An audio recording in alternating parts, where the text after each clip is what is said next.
Hi, welcome to my new video. In this playlist of music production on Linux, I've covered many different topics already. Installing dependencies, repo, working with the Pipewire, managing Linux audio plugins, Windows audio plugins, working with Wine, Bridge. But what I've also talked about in Pipewire is that you can initialize a Pipewire audio session, in my case it is repo, with a fixed buffer size and sample rate. Why is this necessary? What do buffer size and sample rate mean? How do they operate? I will explain in this video. Let's go!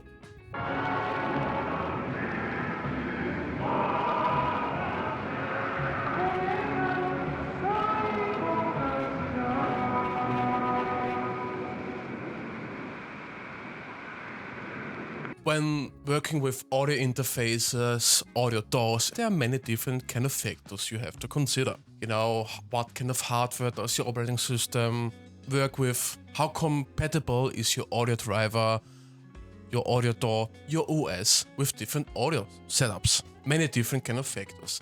Now, in regards of audio production, you wanna utilize a certain buffer size and sample rate. Why do you wanna do this?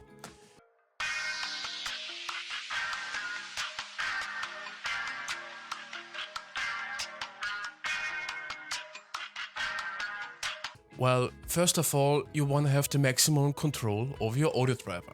In that case, it is on Linux, it is Pipewire. The different kind of advantages Pipewire does have over Pulse Audio, for example, I've covered in a different video, and also advantages it has over AC4All on Windows.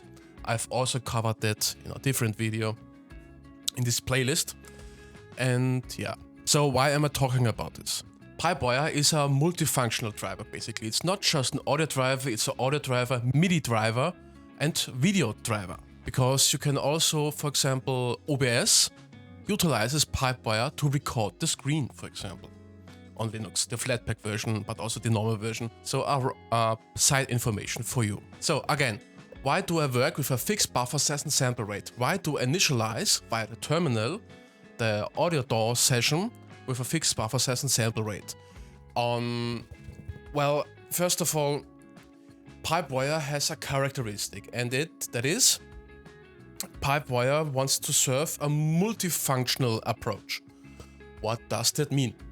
Now, you can utilize audio drivers, that is Pipewire, for maybe, music production maybe, for recording your guitars, etc. But also if you're chatting with friends in Discord, on video games platforms, for example, in direct chats. So what Pipewire is trying to do is to not be too specific in its use case, but provide you a broader bandwidth of possibilities. Again, what does that mean?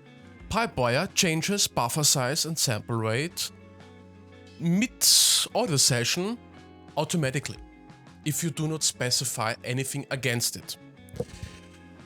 Why does it do that? Because, if you are working with the audio driver Pipewire in Discord, for example, then you're also playing video games during the Discord channel chat, and these are CPU intensive, and what Pipewire is trying to do is to be, uses the remaining resources sparingly, so that Pipewire is not in front of your priority list in regards of CPU performance and power consumption, but it's more in the backside, so that your video games perform without any issues. Now, if you're on modern day hardware, have a good CPU, that's not gonna be a problem at all, but not everyone has top level computer units, CPU units, etc. Okay, so good, so fine. Now I've asked the same question thrice, or even 4 times, and did not even answer it once. So why the hell do I initialize the Pipewire audio session with a fixed buffer size and sample rate? To start an audio session, repo in my case, with a fixed buffer size and sample rate, so that it temporarily, during the audio session, disables the automatic switching of buffer size and sample rate. So that I have a surgical approach first, and that performance, etc. is on the second line, so that even if it has a higher CPU usage, the buffer size is fixed. And that's exactly what you would want in your audio production. So I work with, Pipewire, Latency, Buffersize, Samplerate, and then the DAW of your choice. Okay, so good, so fine. We utilize this command to have maximum control during the audio recording session or the audio mixing, etc. Because most of you will definitely not be using this command doing, Discord chat, etc. Because when you're chatting with your friends, latency does not really matter. So we have Buffersize and Samplerate. What is Buffersize?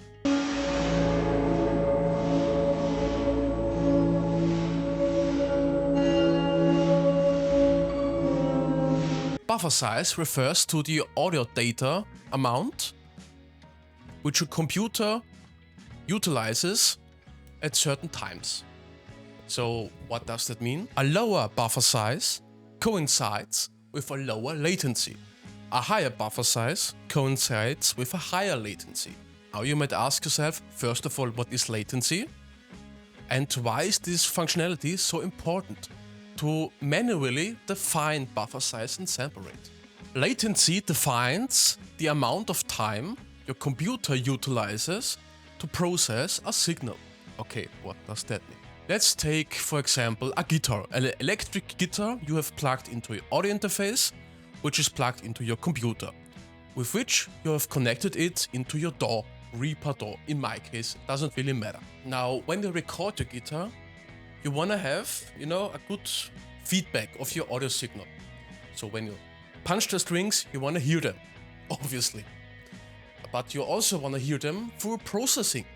So may it be amp simulation, may it be audio effects, whatever it might be.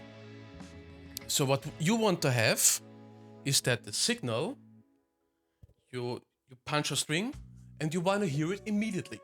So you do not want to punch a string, wait 5 seconds, then you think, okay, is my computer frozen, and then bam, a sound pops up. You want to hear it immediately when you play the string. So what does that mean? Lower latency means that the audio feedback of your system is immediate. So you clap your hands into your microphone and you hear it in your speakers or your headphones. A high latency means you clap your hands, play a guitar string, and you have to wait a few seconds before you hear something. Okay? So a lower buffer size means lower latency, which means immediate feedback. And this is especially recognizable, for example, if you work with a buffer size of 512, for example, or 256, that you play a string and you have good feedback on your medium hardware. But, if you have 1024, for example, then it already might sound a bit rough. So what do you want to do is to have the buffer size and thereby the latency as low as possible. So now you might ask yourself, okay, why do I not just put the buffer size, so the latency, to the minimum to begin with? Well, there's a catch. And that is your CPU. Because the more audio data, because the lower the buffer size, the faster the signal needs to get punched through for all the processing, the effects, etc. So through the audio interface, via your DAW, through all the processing, post-processing, whatever your effects you might have applied, and then to your speakers and your headphones. All of them are CPU intensive. And it could happen that you might have aliasing effects, glitchy audio effects, and that your CPU is just overwhelmed with all of that. So what you thereby might do is to increase the buffer size a bit, so that your computer has more leeway in terms of processing power. To give you an example, think of the boss of a company, whatever, the boss being you, and your computer being, your desktop worker, secretary, whatever. A lower latency latencycy means you go to him and say, I want to have this 5-page document in the next hour. And you do this time and time again. And so the work goes way faster, but the likelihood that your assistant will have a burnout and then complete the collapse is far greater.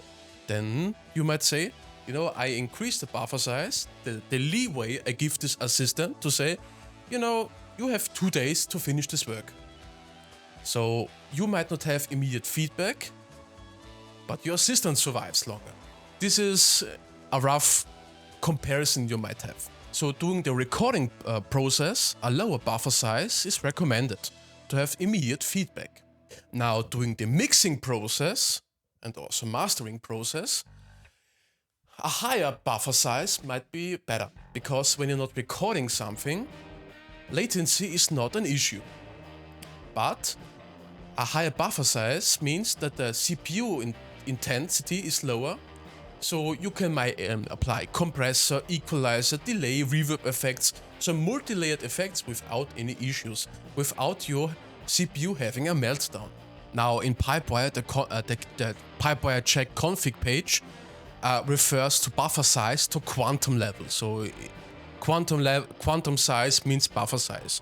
If you have stumbled across the config page, in the future I may make a video about it, but yeah, just that you know. That is basically what buffer size oversimplified means.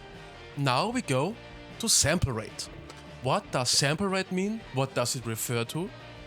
And how does sample rate behave in your music session?